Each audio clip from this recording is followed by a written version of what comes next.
Alors bonsoir messieurs, dames. Euh, Paracha Matot, Massé, il y a deux parachiotes, c'est un lourd programme ce soir. Bon, on ne dépassera pas le temps, mais on va essayer de faire le lien entre les deux parachiotes. Ce show, il est fait pour le chez les mains de Shlomo Daniel Ben Simcha et également de Avigdor Ben Kamuna. Quand je vous leur envoie une fois chez les mains, Bekarov, le plus rapidement possible. Alors, Parashat Matot. Parashat Matot, elle commence de la façon suivante. Vaïdaber Moshe el Rachel Matot, Hachem il parle au Rosh Matot, au chef des tribus. Matot, ça veut dire les tribus. En disant, etc. Ish qui dort neder. Quand un homme il fera un neder, l'Hachem, pour Hachem ou Yishava, Shevoa, les sorts, Issar, pour faire ou il fera un serment pour s'interdire quelque chose à nafsho sur lui-même, lo yachel devaro. Il ne devra pas transgresser, profaner, yachol, c'est chol, devaro, sa parole, kechol ayotse mipiv yase. Tout ce qui va sortir de sa bouche, il doit faire. Très bien. Première question sur cette paracha, sur le début de la paracha. Si tu dis que il ne profanera pas sa parole, ça veut dire que tout ce qui sort de sa bouche, il va le faire. Et si tu dis que tout ce qui sort de sa bouche, il va le faire, alors bah forcément, il ne profanera pas sa parole. Donc ici, il y a une redondance évidente. Quand la Torah nous dit Lo yachel devaro, il ne profanera pas sa parole. Kechol asher yatzeh mipiv ya'aseh, tout ce qui sort de sa bouche, il le fera. Voilà. Il y a forcément un enseignement profond à apprendre de là. La Torah ne se répète pas comme ça pour rien. Deuxième question. Dans la Gemara Shabbat, alors comme d'habitude, vous n'aurez peut-être pas au départ le rapport entre les différentes questions, mais évidemment, comme d'habitude, on va faire le lien. Dans la Gemara Shabbat, page 68, folio B, pour ceux qui veulent vérifier ou travailler dessus, il y a marqué qu'un enfant juif qui a été captif, malheureusement, vous voyez, ça ne date pas d'aujourd'hui, un enfant qui a été capturé par des goyim à l'âge de 1 an, 2 ans. Et donc, évidemment, il était élevé comme un goy. Maintenant, après sa bar mitzvah, peu importe l'âge, il découvre qu'il est juif et il commence à avoir un comportement de juif et il veut faire Shabbat. Alors, on va lui dire, d'accord, bien sûr, il n'y a pas de problème. Évidemment, il est juif 100%. On a les preuves, tout ça, il a été kidnappé ce jour-là, etc. Il n'y a aucune question sur sa judaïté. Par contre, on lui dit, ah bon, tu as un korban à faire. Korban khatat, puisque tu as enfreint le principe de Shabbat. Tu as enfreint le principe de Shabbat, donc tu en fais un seul, il enfreint plein de Shabbat. Mais tu feras un korban khatat. Un korban khatat, c'est un korban qui est khatat, c'est par rapport à chet, à une faute, qui a été faite sans faire exprès. Lui, il n'a pas fait exprès de faire la faute. D'accord? Mais comment il fait un korban? Là, on parle pas. Si un adulte à qui on a expliqué ce que c'est Shabbat, il oublie que c'est Shabbat, où il n'a pas su que allumer la lumière, Shabbat, c'est interdit. Alors c'est normal, il va faire un korban khatat. Il oublie que c'est Shabbat, il fait un aller-retour Paris-Singapour, tac, tac, tac, est-ouest, il passe par New York. Finalement, il arrive vendredi après-midi et lui, il pense qu'on est jeudi après-midi. Et donc, le soir, il va faire une ou deux melachot, etc. On va lui dire, mettez-vous, c'est Shabbat, hein. Mais non, c'est jeudi soir. Ah, bon, donc il n'a pas fait exprès, il avait la connaissance que Shabbat, on n'a pas le droit d'allumer la lumière, mais il n'avait pas la connaissance que c'était Shabbat. Donc il n'a pas fait exprès. et un enfant qui a été Khatat. Pourquoi on lui fait ça? Ça, c'est la deuxième question. Troisième question, il y a contre les Midianites. Les filles Midianites, elles ont fait fauter la tribu de Shimon, on a vu ça les semaines précédentes, et donc Hachem, il va dire à Moshe, il faut faire la guerre avec les Midianites, il faut les punir de ce qu'ils ont fait. Et Hachem continue en disant, et après ça, tu vas mourir. Après ça, c'est la fin, ça y est, à 120 ans, tu vas mourir. Évidemment, les hommes qui partaient en guerre, c'était tous des tzadikim. On a déjà vu que ceux qui partaient pas, ceux qui avaient des fautes, qui sentaient qu'ils avaient fait des fautes, eh bien, on leur disait, il faut que tu rentres. Il faut que tu rentres. Pourquoi? Parce que tu as une faute. Et tu es donc vulnérable. Donc, ils rentraient. Donc, les hommes là qui étaient sélectionnés, c'était des grandes tzadikim. Mais quoi? Ils n'ont pas voulu. Ils n'ont pas voulu partir en guerre. Pourquoi? Parce qu'ils ont dit, on a une karatatov vis-à-vis de Moshe. Moshe fait 40 ans qu'il nous supporte, 40 ans qu'il nous aide, 40 ans qu'il sacrifie sa vie. Donc, nous, on ne veut pas, si la guerre de Midian fait que notre victoire va faire que Moshe Rabbeinu il va mourir, puisqu'il aura fini son rôle, ben non, on ne part pas. Non, on ne part pas. Alors, on peut essayer de comprendre. Comment ça se fait qu'ils ne veulent pas partir? C'est un ordre d'Hachem, un ordre de Moshe. Ce n'est pas votre problème, les conséquences. On vous demande de faire la guerre contre les Midianites. Je vous dis, c'est des tzadikim, ce pas des gens qui sont entre deux. Des hommes vaillants. Vaillant, c'est pas l'arme. Vaillant, c'est la Torah. Déterminé. Très bien. Quatrième question. Massé. Massé, c'est les étapes. Qu'est-ce que nous apprend le fait de d'avoir tant d'étapes? En plus, ces étapes-là, il y en a qui nous parlent un peu, mais il y en a beaucoup qui ne nous parlent pas. Il y en a même qui n'existent pas. C'est bizarre. D'Isaav, ça n'existe pas. L'étape d'Isaav, elle n'existe pas. Et il y a d'autres étapes qui existaient qui ne sont pas mises dedans. Et il y en a 40. Alors, la Torah ne donne pas 42 noms pour rien. Donc, c'est quoi ces 42 étapes? Et enfin, la cinquième question. Dans la Parashat Massé, il y a l'histoire de celui qui tue sans faire exprès. Un monsieur, il tue sans faire exprès. Mais attention, c'est vraiment sans faire exprès. C'est pas qu'il est un petit peu, il va un peu vite au volant et puis malheureusement, il peut pas éviter quelque chose. Non, là, il y a une grosse responsabilité dans ce cas-là. Une négligence. Là, non, c'est quand même un monsieur qui coupe du bois. D'accord? Et la hache, le fer de la hache, il s'envole. D'accord? La hache, elle n'était pas particulièrement en mauvais état. Et elle va tuer quelqu'un que la personne n'a même pas vu, qui n'était pas dans son champ de vision. Et cette personne-là, donc ce, ce- ce- pauvre malheureux qui a tué quelqu'un, on l'appelle Rotseach, c'est-à-dire assassin, meurtrier. Comme si c'était quelqu'un qui avait tué de façon délibérée, volontaire. Pourquoi cette sévérité?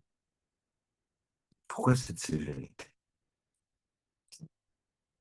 Deuxième sévérité, cette fois-ci d'acte, là c'était une sévérité d'appellation. On l'appelle assassin, criminel, meurtrier. Tout ça, c'est Rotseach. Mais il a aussi une punition très dure. Punition très dure qui est toute sa vie maintenant, il va être dans une ville de refuge. C'est-à-dire une certaine ville, une ville de Lévim, une ville qui appartenait aux Lévis, une ville moyenne, ni petite, ni très grande, où il y a tout ce qu'il faut, hein, mais il n'a jamais le droit d'en sortir. S'il en sort, il est passible de la peine de mort, qui sera, par qui? Qui peut le tuer? Peut le tuer. Le Goël Adam, c'est-à-dire le plus proche parent de la victime malheureuse. Il le voit, qu'est-ce que tu fais là, en dehors de la ville de refuge, j'ai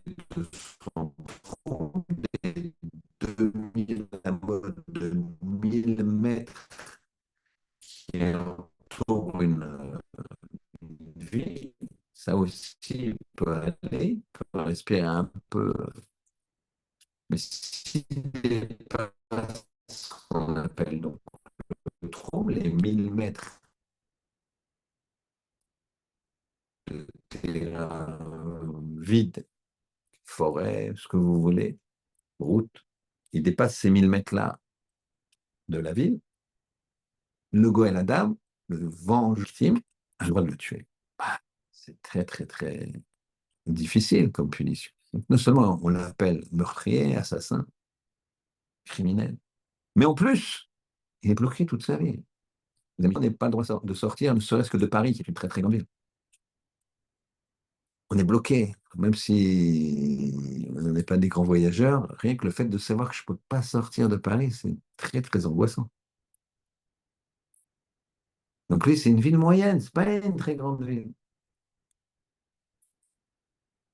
Ville moyenne. Pourquoi cette sévérité? Alors on prend les questions pour être bien clair.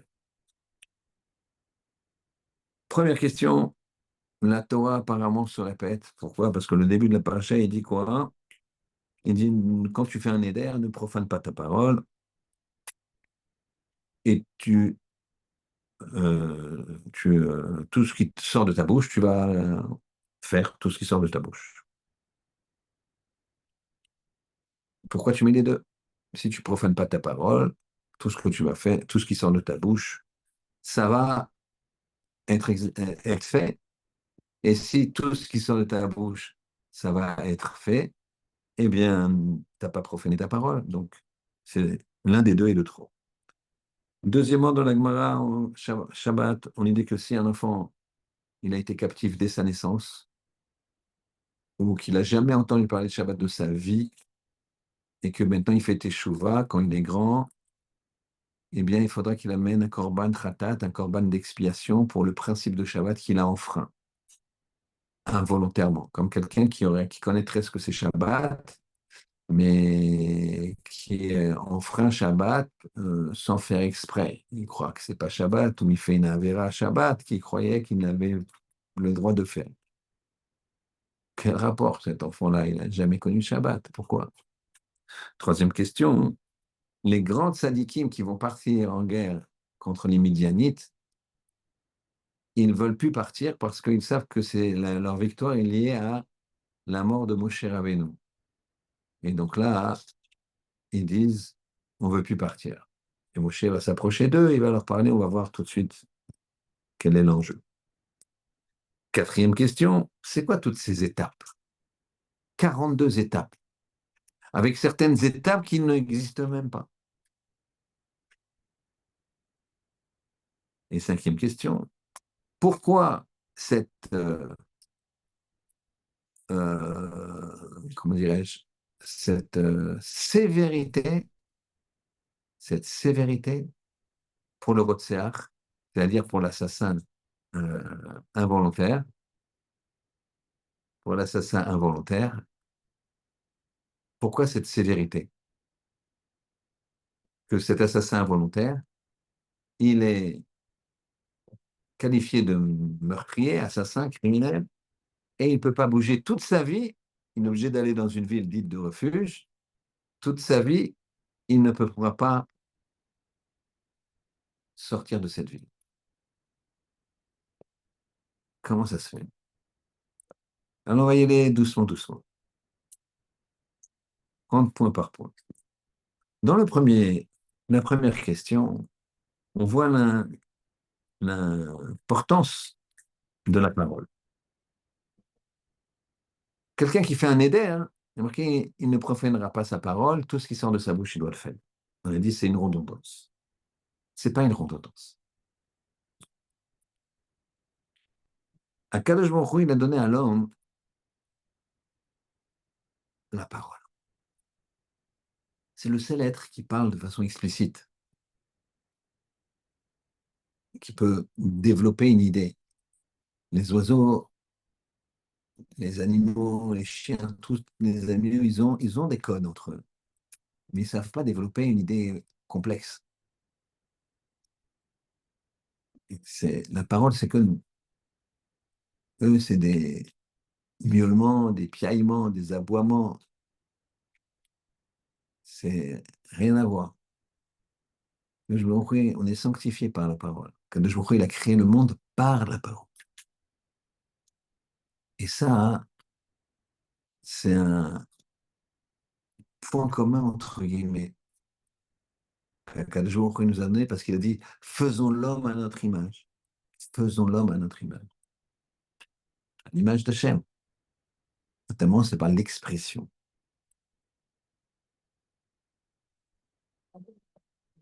L'expression, elle doit être liée à l'acte.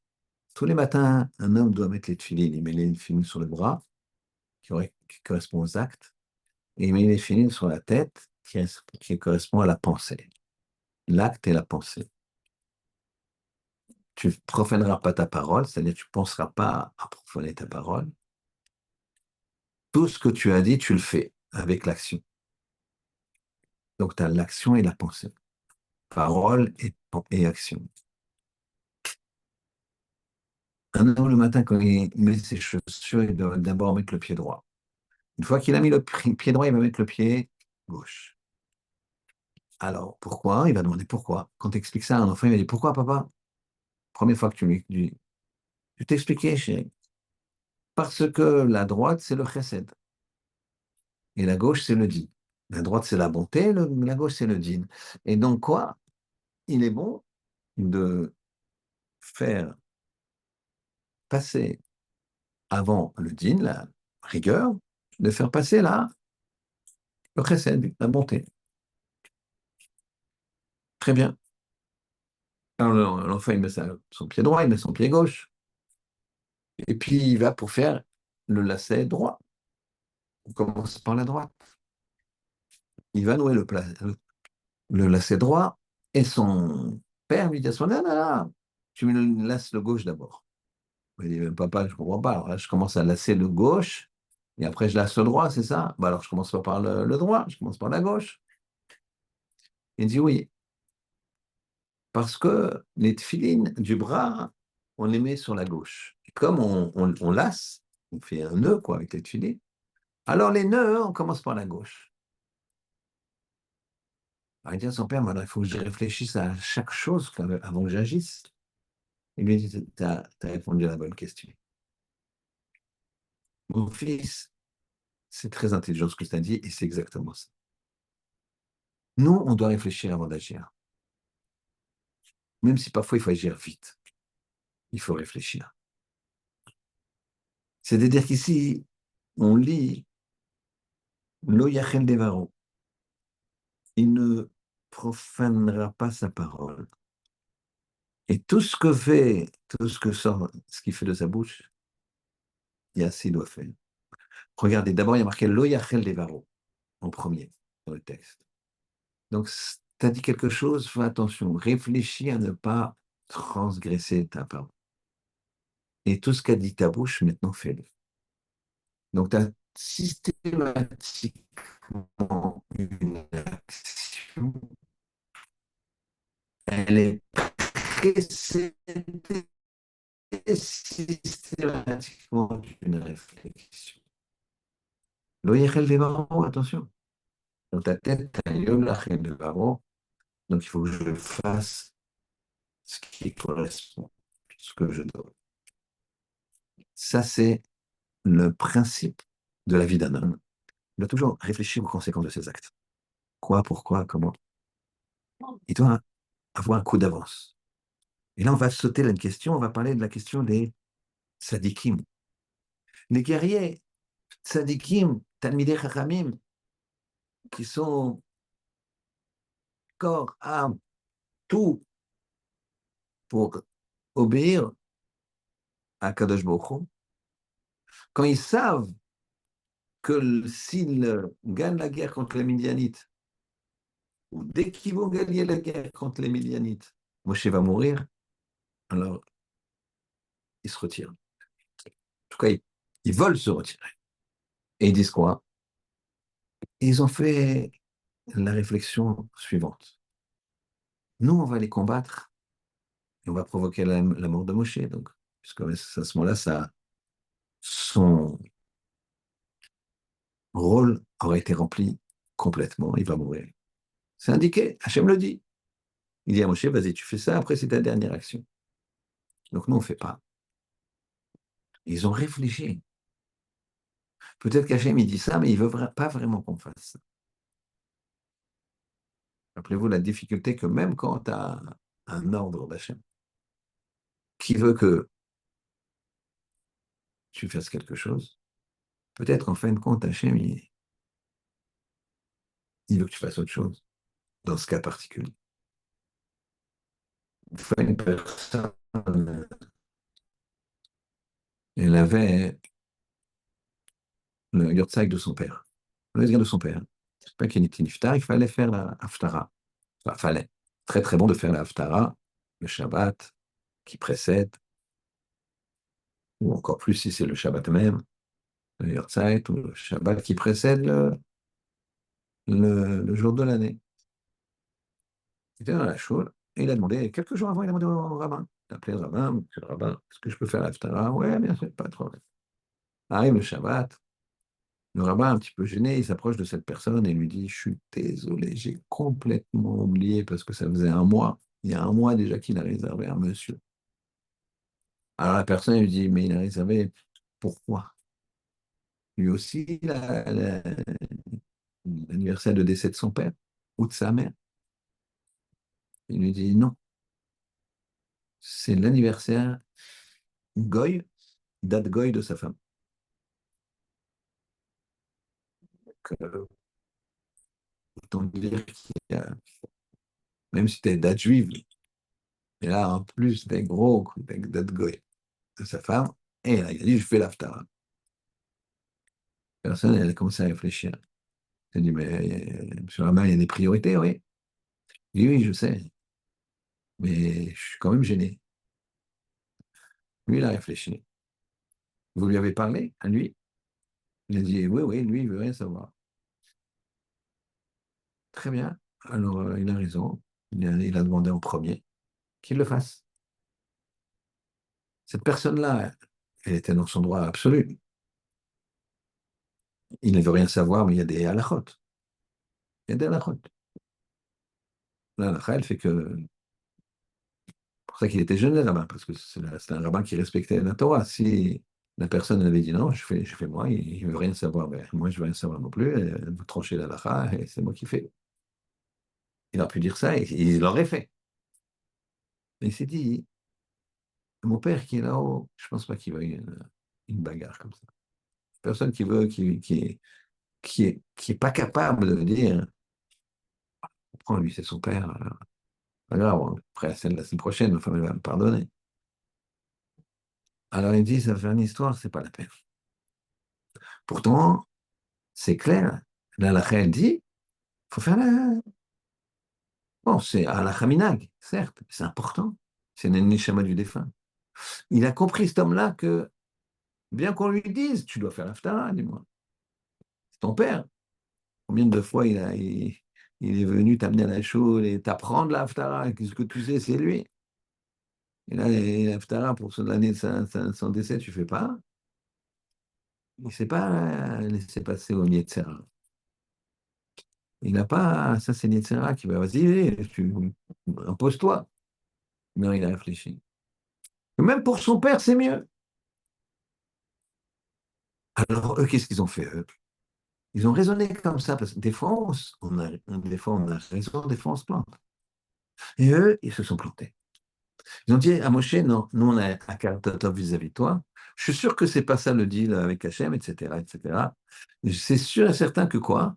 qu'il y a une autre possibilité. Une autre possibilité. Pourquoi? On a dans la Karatatov de la reconnaissance pour toi. Tu nous as supporté 40 ans et tu nous as aidés, tu nous as formés, tu nous as été notre maître, notre ravto. Maintenant, on va faire une action qui va précipiter ta mort. Non, on ne veut pas. Rachid a dit, vous avez bien raisonné, mais c'est quand même faux. Mais c'est bien d'avoir raisonné. Et il leur a dit, il y a un temps pour tout. Et il leur a expliqué que c'était indépendant. Que s'ils avaient de la Karatatov pour lui, il fallait qu'ils fassent leur mission. C'est-à-dire que parfois, tu peux te dire, mais peut-être c'est pas ça qui vache. Peut-être c'est pas ça qui vache. Bien que c'est une halakha, il faut prier Béminian. Il faut prier Béminian. Maintenant, si tu es dans une situation où ta femme, elle a tellement besoin de toi, elle est fatiguée, elle est ceci, elle est cela. C'est pas un caprice. Là, prie seul, prie seul. Il faut faire les slichot le matin. Si maintenant, quand tu vas faire les slichot, tu réveilles tout le monde, parler de ça plein de fois au moment des slichot, reste chez toi, fais pas les slichot. Reste chez toi, fais pas de bruit, fais des petits slichot tout doux sans réveiller personne. C'est mieux que de réveiller les gens et dans l'escalier, tu fais voilà, pam, pam, pam, pam. C'est l'escalier en bois à l'époque. Raphaël Sraim, il disait ça. Raphaël Sraim qui dit ça. On reviendra au Raphaël Sraim. Il disait, le gars, non seulement il réveille toute sa famille, et puis quand il court dans l'escalier parce qu'il va être le premier, et ben alors il réveille tout l'immeuble. Escalier en bois. Il y a une vieille dame, il y a une veuve, il y a une jeune femme enceinte qui est leur bébé, il se réveille. Donc le gars, pour ses slichot, il a fait que des issours de la Torah, alors que les slichot, c'est des rabbanan. Il a volé le sommeil de Zébaki, etc., etc.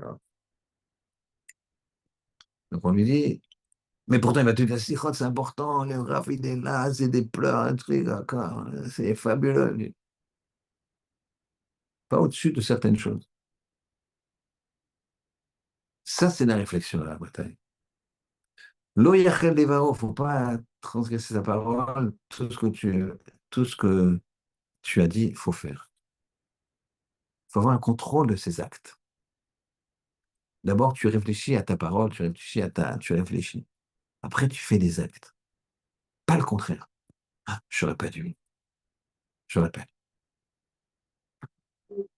Expliqué dans un petit show la semaine dernière que quand tu lances une pierre, tu perds le contrôle de la pierre.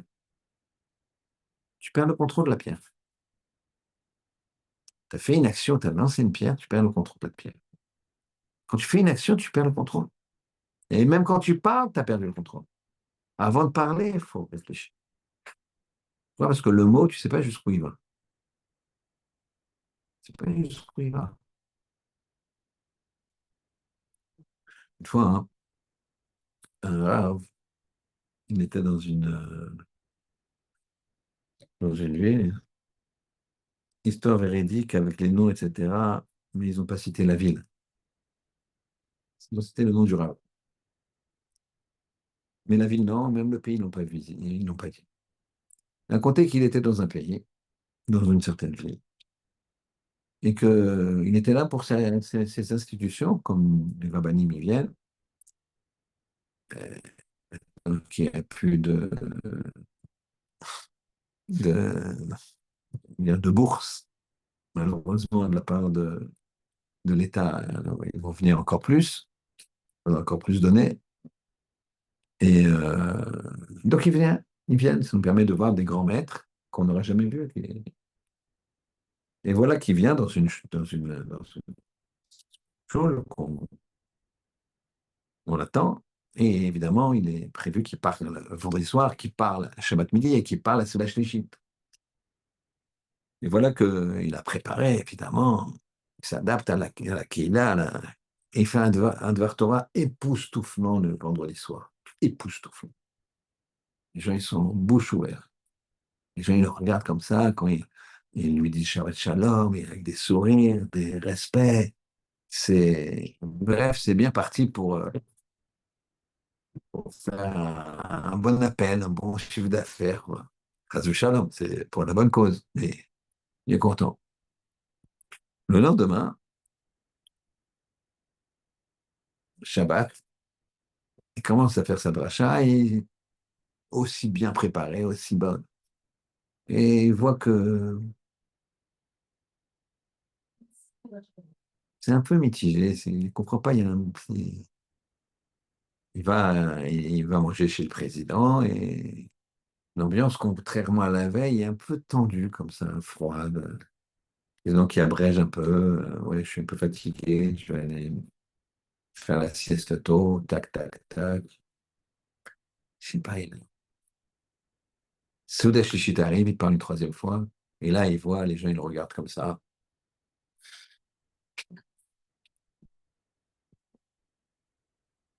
Donc, et là, il explose. Les larmes aux yeux. Il dit, qu'est-ce que je vous ai fait? Là, il ne faut pas avoir une finesse extrême pour comprendre qu'il y a un changement de votre regard vis-à-vis de moi. Pourquoi vous me regardez comme ça? Qu'est-ce que j'ai fait? Hier soir, c'était de feu tout flamme, vous me aidez. Il y en a qui venaient me demander, moi, je voudrais inscrire mon fils dans votre yeshiva, est-ce que c'est ça? L'autre qui dit, voilà, vous n'oubliez pas hein, de venir chez moi, est-ce que je ne peux pas faire un repas chez moi? Si vous restez encore un jour, je organise pour mes amis qui n'ont pas pu venir aujourd'hui. Shabbat midi, c'est un mitigé, et là, aujourd'hui, là, Shabbat, un Seuda Shishit, vous êtes carrément, vous me regardez comme si j'étais un assassin. Dites-moi ce que j'ai fait. Il y a une voix qui s'élève et qui dit, parce que vous volez des Sefer Torah. Mais il est plein. Pardon? Oui, on a entendu que vous volez des Sifrei Torah. Moi, je vole des Sifrei Torah. Mais qui vous a dit ça? Le gars, il est un peu gêné, il dit, le monsieur là-bas. Il va chez le monsieur là-bas, il se lève, il est en pleurs. Mais pourquoi vous avez dit que je volais des Sefer Torah? Non, j'ai dit que vous avez volé un Sefer Torah. Même un Sefer Torah? J'ai volé un Sefer Torah, mais qui vous a dit ça? Dit le monsieur là-bas. Voilà, chez le monsieur là-bas. Il dit, vous avez dit que j'ai volé un Sefer Torah? Non, j'ai pas dit ça. J'ai dit que vous avez volé un, un livre de commentaires de Torah. Même un livre de commentaires, j'ai rien volé dans ma vie, rien, j'ai pas un livre de commentaires. Qui c'est qui vous a dit ça? Il dit, c'est le monsieur là-bas. Il va voir en fait le dernier, et le dernier il dit, j'ai pas dit que vous aviez volé un livre de Torah. J'ai dit que c'était tellement beau votre dracha que vous avez dû la voler dans un livre.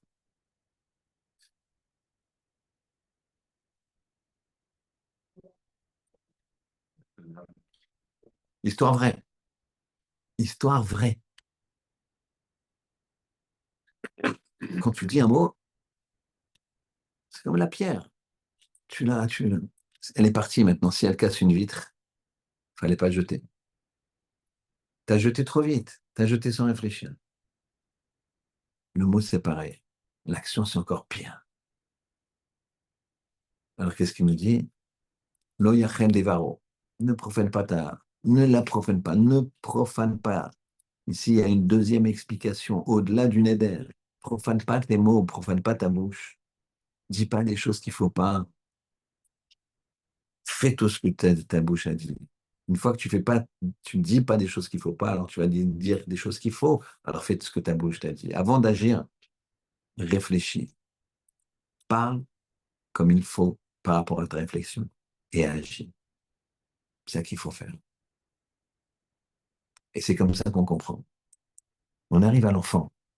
L'enfant, qu'est-ce qu'il a fait, l'enfant? Qu'est-ce qu'il a fait, l'enfant?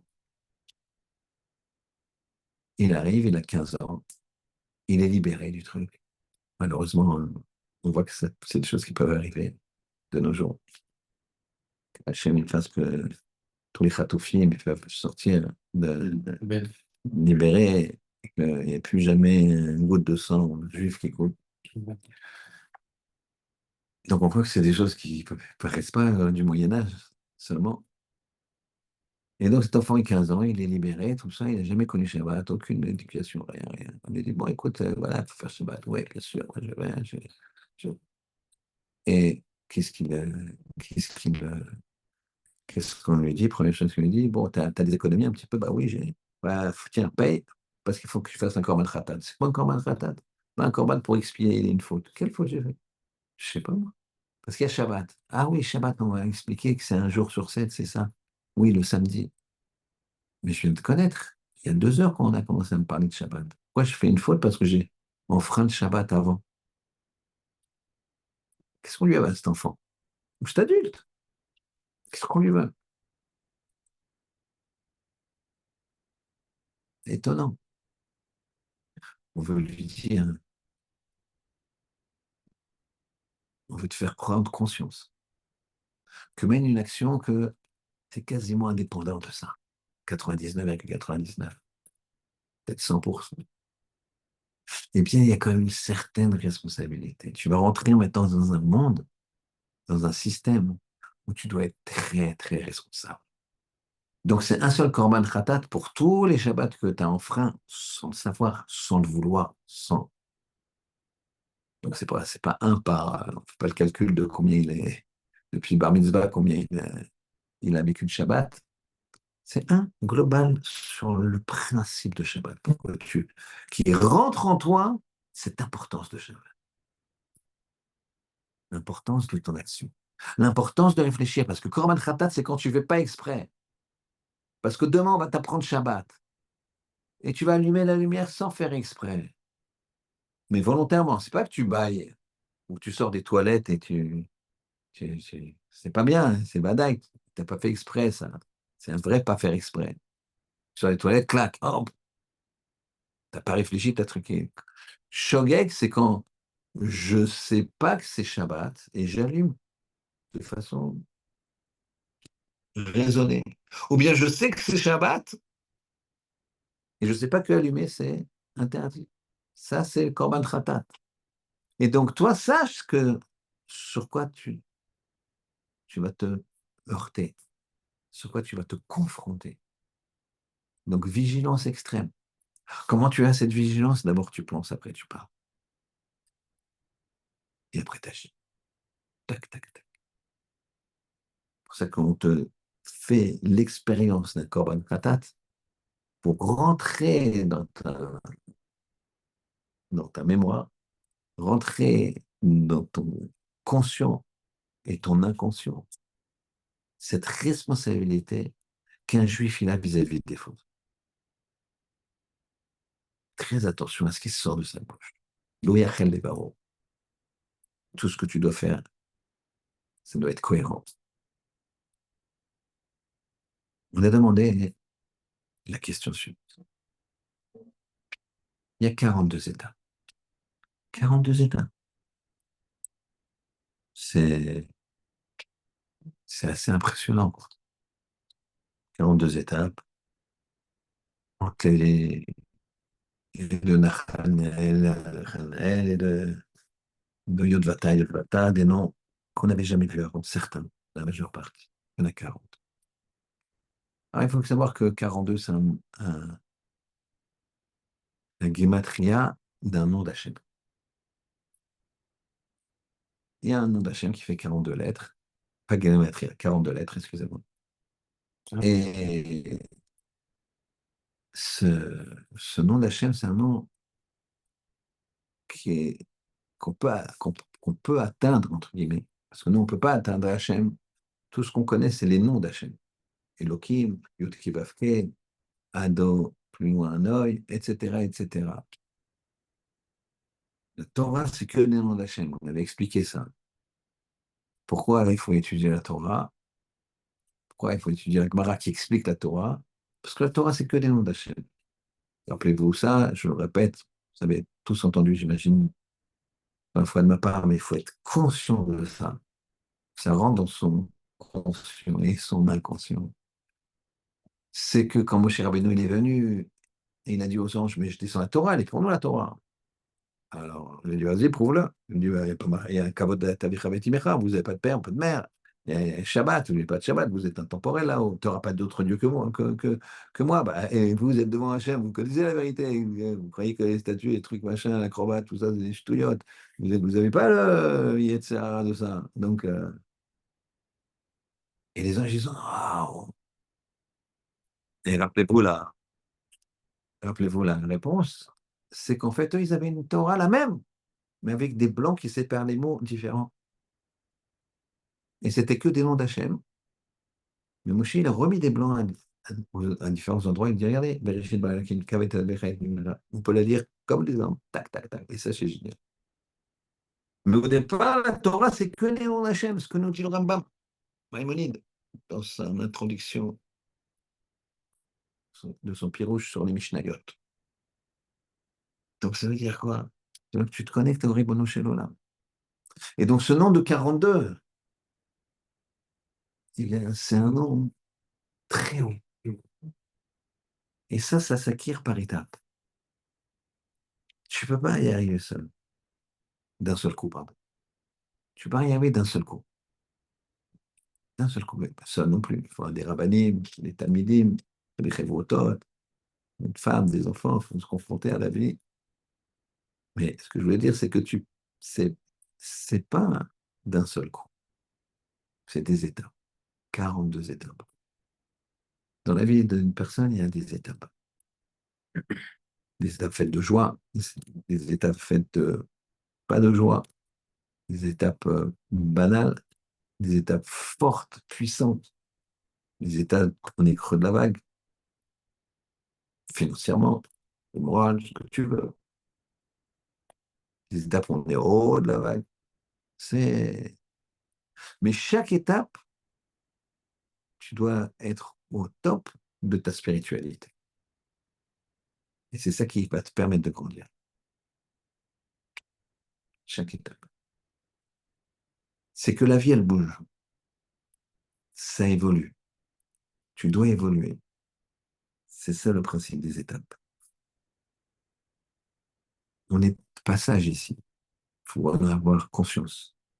Parce que si tu n'en as pas conscience, alors tu vas croire que tu ne vas pas bouger. Tout bouge. Quand je me est dans son chesed immense, il nous montre que tout bouge. La terre, elle tourne. Le soleil autour de la terre. La lune, elle tourne autour. Tout bouge, tout bouge. À tel point qu'on ne peut pas fixer et réfléchir sur, en astronomie et astrologie, si vous voulez, l'un comme l'autre. Si tu ne fixes pas un point, pour ça que c'est où tu veux comprendre ce qui se passe dans la Voie lactée, les astres, etc., en considérant la Terre comme immobile ou en considérant le Soleil comme immobile. Tu ne peux pas comprendre. Il faut qu'il y en ait un qui ne bouge pas. Il peut bouger sur lui-même, mais il est au centre. Les autres, ils tournent autour. Sinon, tu ne comprends pas. Parce que tout bouge. Le sang, il bouge. Les yeux, ils bougent. Les paupières, elles bougent. Le temps, tout bouge. Pour te dire, bouge. Il faut bouger. 42 étapes. Tu veux aller, tu parles de la première, c'est loin la 42e. C'est ça la vie. Chaque étape, elle t'amène vers Akadosh Baruch. Toi, tu as cru que c'était dur. Tu as raté 3 fois le bac. Pourtant, la première fois, tu as fait le zoa. Deuxième fois, tu as bossé vraiment pas mal. Troisième fois, tu as vraiment, vraiment bossé. Mais c'était l'année où ils ont dit il faut faire le bac était trop facile. Et puis, boum, là, ces trucs, il y a hécatombe. Et donc, tu es dépressif, tes trucs. Mais non, grâce à ça, tu vas faire un petit boulot de caissier dans une petite supérette. Mais le patron de la supérette, il va grandir. Il va faire un supermarché, plus un deuxième, plus un troisième. Toi, quand tu es le caissier d'une honnêteté incroyable, qui fait en même temps le stock, le machin, le truc. Mais il dit, attends, attends, viens maintenant, tu vas faire chef de truc, machin. Puis à la fin, il s'associe avec toi. Et après, tu possèdes un, deux, trois supermarchés. Et tu continues à grossir. Mais si tu avais eu le bac, tu aurais fait des études, tu aurais fait autre chose. Donc, toi, ce que tu as vu comme catastrophe qui t'a déprimé un certain temps, eh bien, finalement, c'est ça qui t'a permis de grandir. Bah, c'est toujours comme ça que ça se passe. Il faut le vouloir. Il faut demander à Kadosh Baruch Hu. Faut comprendre que c'est une dynamique, qu'on est de passage. Il y a un juif américain qui a traversé toute l'Europe. Il est venu des États-Unis. Il a été jusqu'au fin fond de la Pologne, à Radiel, voir le Chafetz Chaim. Quand il est rentré chez le Chafetz Chaim, il n'a vu aucun meuble. Comme chez Rav Steinman. Enfin, c'est Rav Steinman comme le Chafetz Chaim. Quand on rentre chez Rav Steinman, c'est très simple. Tu as une table. Tu as d'abord une pièce. Tu as d'abord une pièce, une petite entrée où tu as un frigo dedans. C'est le frigo, il est là-bas. Pourquoi? Parce que et d'ailleurs, mon fils, j'avais un fils de 5 ans, je crois qu'il avait 5 ans. Et il a ouvert le frigo et moi, j'avais la vue sur le frigo. Donc, je le vois partir comme ça. Il avait sans doute soif. Il ouvre le frigo. Je ne me mens pas, hein. Le frigo, il y avait deux bouteilles qui se battaient en duel. Apparemment d'eau, d'orange et un petit bol de je ne sais pas quoi. Voilà ce qu'il y avait dans le frigo. Et mon fils, d'ailleurs, il était choqué. Il a ouvert, normal, quand tu as une mère marocaine qui, le frigo, il déborde. D'accord? Donc, il y avait ce frigo, il y a vraiment une table comme ça, brûlante. C'est propre, mais c'est très, très, très vétuste. Quelques chaises parce qu'il est chiot, et un lit, une place, parce que il avait perdu sa femme quand je chantais, et un lit, une place. De toute façon, les lits sont toujours une place, hein. Euh, il n'y avait qu'un seul lit. Voilà. C'était ça, c'était ça. Et donc, Rav Israël, c'était ça aussi. Et donc, l'Américain, il arrive et il est choqué. Il dit, mais c'est où vos meubles? Ils sont où vos meubles? Rav Israël, il lui dit, ben, les vôtres, ils sont où? Je vois pas que vous avez des meubles, vous avez une valise, mais vous n'avez pas de meubles. Alors, après, alors lui, il répond, l'Américain, il rigole avec un petit sourire, il dit, Rav Israël, ben, je suis de passage. Moi, j'ai des meubles là-bas. Et le Rav Israël, il lui dit, moi aussi, je suis de passage. Et j'ai les meubles là-haut. C'est ce qu'il fait comme les autres. Il faut comprendre ça. C'est des passages. 42 étapes. Il y a même des étapes qui n'existent pas. Dizav, ça n'existe pas. C'est quoi Dizav? C'est l'or. L'or, c'est quoi? Vaut d'or. C'est-à-dire que dans les étapes, il y a cette étape-là dramatique, mais sur laquelle il faut rebondir. Il faut savoir rebondir sur ces erreurs. Il ne faut pas être cassé par ces erreurs. Il faut savoir rebondir. On fait tous des erreurs. Il faut savoir rebondir. Il y a les belles étapes où il y a eu des miracles. Il y a des étapes où on s'est rebellé. Il y a des étapes où c'était doux. Ça, c'est la vie d'un homme. La vie d'un homme, elle est faite d'étapes. Et si tu veux pas, les gens ils disent, long fleuve tranquille, on a toujours fait comme ça. Ben, c'est pas ça. De toute façon, tu n'y arriveras pas. Les gens, ils veulent se dire, on est bien maintenant dans le monde. Il y a 30 ans, il y avait un peu de bagarre, un peu de trucs. Allez, à 40 ans, tranquille. États-Unis, tu te balades. C'est un pays de juifs, quoi. Suède, il y a que des blancs aux yeux bleus. Et Bruxelles, tu t'es aimé de partout. C'était une étape. Maintenant, il y en a une autre. You know. Mais de la même façon que c'était une étape, on va dire, agréable. Mais combien d'assimilations il y a eu? Parce que, pourquoi l'amour, un goy, une goya, très, très, voilà. Maintenant, le 7 octobre, je connais au moins trois, quatre histoires de couples mixtes qui se sont séparés le 8 octobre. 8 octobre. Le goy ou la goya, elle a dit salut. on se fait massacrer et tu dis salut. C'est pas le 15 octobre quand les Israéliens ont commencé à se défendre et à attaquer comme ils ont attaqué. C'est le 7, 8 octobre, 8 octobre, 9 octobre. Une jeune fille qui fréquentait beaucoup de goyim. Elle a fait l'école, une des plus hautes écoles. Que des goyim.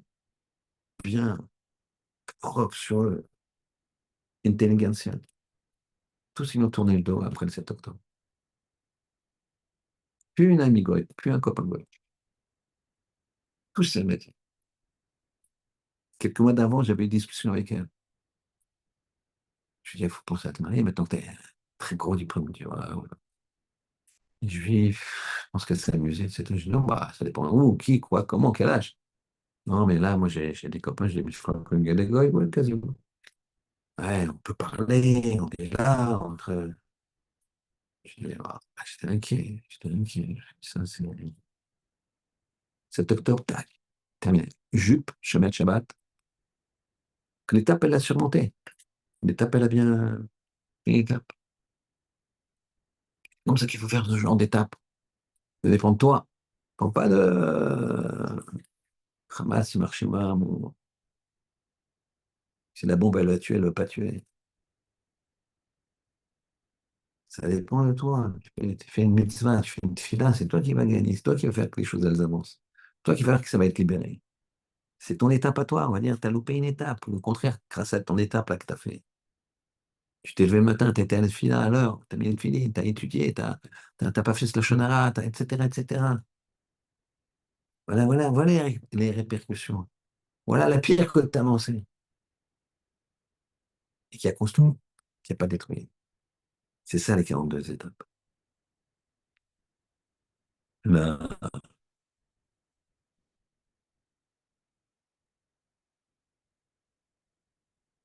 la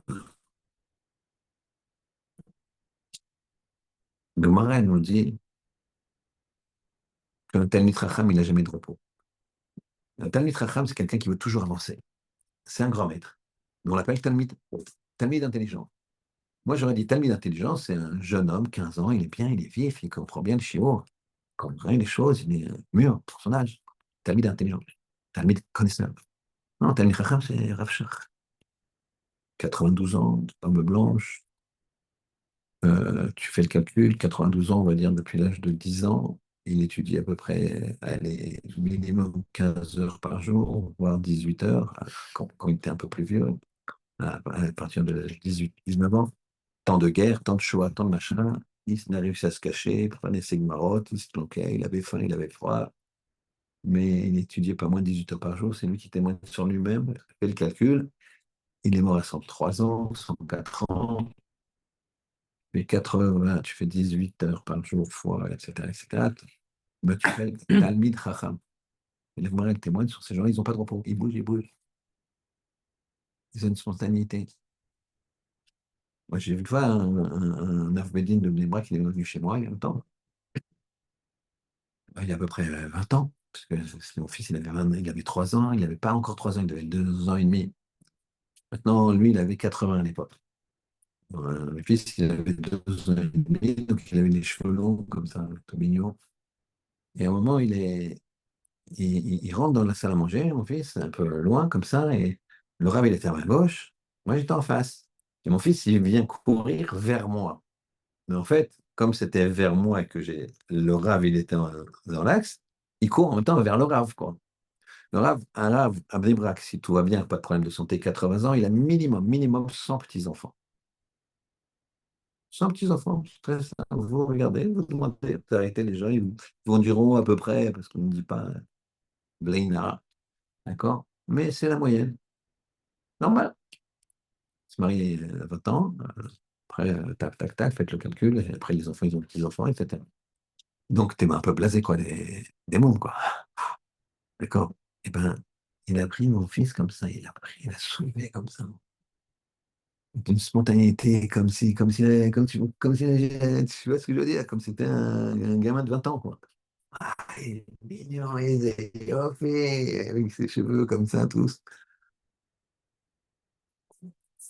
C'est ce que dit l'Agmara. Tamid Rami ne s'arrête jamais. Jamais. Pourquoi? Parce que chaque acte te donne une dynamique. Chaque acte il te permet de faire ce voyage, une étape, et tu avances, et encore une étape, et tu avances. D'accord? Là, je vais conclure avec ça. On m'a dit qu'aujourd'hui, il y a un Israélien qui a une médaille de bronze au judo. Médaille de bronze, c'est le troisième. D'accord? Je dis parce que si vous êtes aussi calé que moi, dans les JO, vous ne devez pas connaître grand-chose. Donc, il y a or, argent, mais quand même, on n'est pas débile. Et le bronze. Mais en fait, le bronze, c'est un truc de rattrapage. C'est-à-dire qu'en fait, il a été battu à un moment. Donc, il a gagné une ou deux fois, je crois. Il a été battu, donc éliminé pour la finale, quoi. Voilà. Je pense que c'est ça.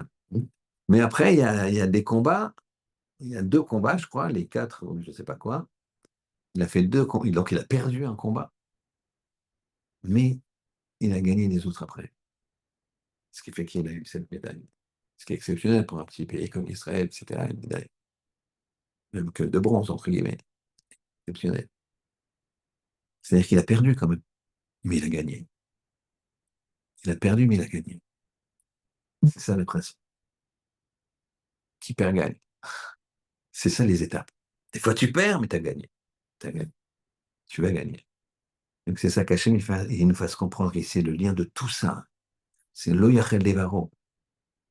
Tu dois penser, parler, agir à chaque étape, qu'elle soit là, qu'elle soit là, qu'elle soit molle, qu'elle soit dans une situation sympathique au niveau de l'entourage, plus difficile, contexte plus agressif, pacifique, pas pacifique. C'est des étapes. Toi, tu dois considérer ces événements comme extérieurs et travailler ton intérieur. Et c'est ça le point commun de toutes les questions qu'on a posées. C'est travailler son intérieur. Noyachel Devaro.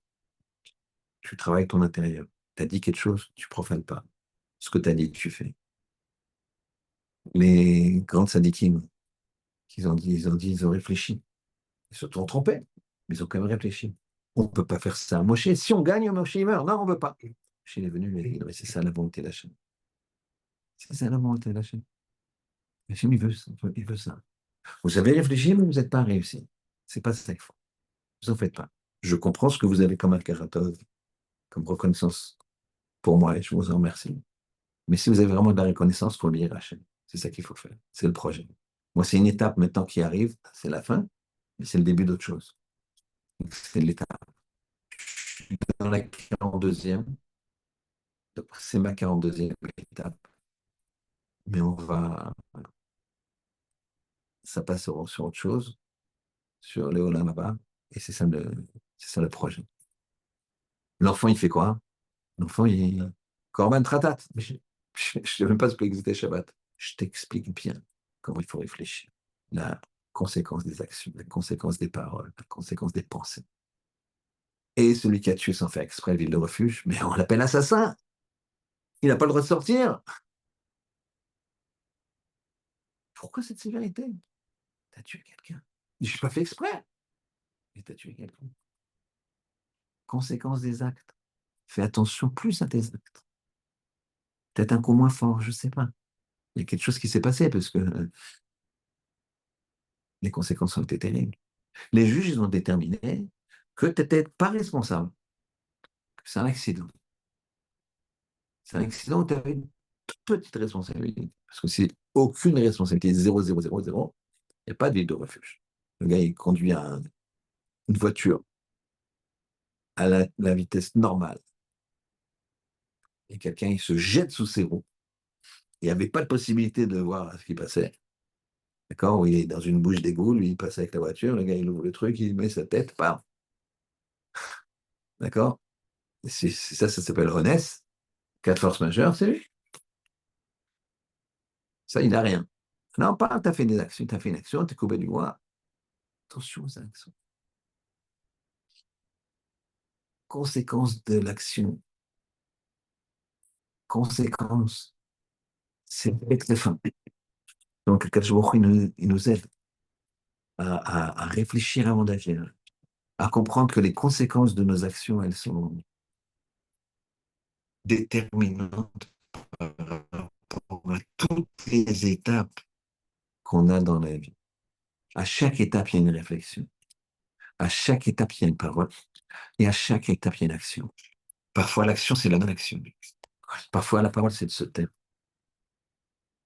Parfois, la pensée, c'est de ne pas penser. C'est t'appelles ton rave, tu lui dis qu'est-ce que je fais, il te dit va à droite. Il dit mais rave, c'est un ravin, va à droite. Et là, tu regardes, mais c'était une illusion. C'était pas un ravin, c'était une route. Très bien. Mais comme c'était un petit peu, il y avait le soleil, machin. Par contre, là où tu voulais aller à gauche, c'est une vraie route. Mais c'est pareil, le soleil il était là, machin, tout ça. C'est pas une vraie route, c'est un ravin. Mais tu as cru que c'était une route, mais le soleil, il a fait que. Des fois, ta réflexion, c'est de pas réfléchir. C'est plutôt rare. Mais si tu as ton rave, tu peux lui demander. Tu comprends pas, j'arrive pas. La droite, c'est bon, mais c'est un ravin. La gauche, c'est pas bon. Je sais que c'est pas bien d'aller à gauche. Je vois que c'est pas bien. Je sens que ça ne marche pas, mais la route, elle est là. Va à droite. Fais comme tu sens. Mais fais, crois-moi.